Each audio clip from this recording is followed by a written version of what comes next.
This was the Cade Cunningham year for that. Devin Booker obviously made that huge jump from not making the playoffs, being in that 8-0 bubble, going to the NBA Finals the next season, I believe it was, Jay. Mm-hmm. It wasn't that to that extent for Cade Cunningham, but we got to see him in real playoff basketball.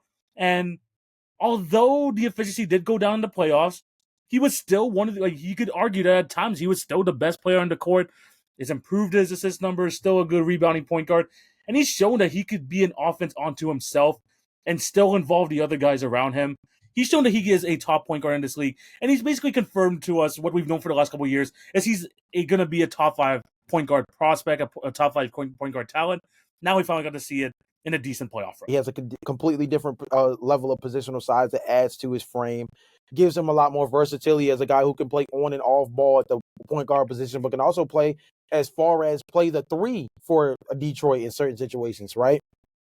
You pair that with the fact that he's improved as a three-point shooter. He helps bring real pace to this Detroit Pistons team. They play a lot faster with Cade Cunningham last season as a guy who was much more interested in pushing the ball forward. And Cade Cunningham for the guard position has a really high contest rate both around the rim and on the perimeter. Although he's a guy that we only have a real 1-year sample size of in terms of him playing high-level, meaningful basketball, the intangibles are there, the skill set is there, and now he's on the trajectory to be able to play around a team that's more built to play in the postseason, which means we might even have a chance to see him, play even more high leverage basketball for this Detroit Pistons team moving forward, which will only further help grow the lore around a guy that was once a number 1 overall pick and kind of got knocked down a couple pegs because he was on a team that just wasn't that good. Now they're kind of in the mix, and it makes them a team to watch. And Cade Cunningham is a guy that we're going to have to pay attention to as a potential all-star on a season-to-season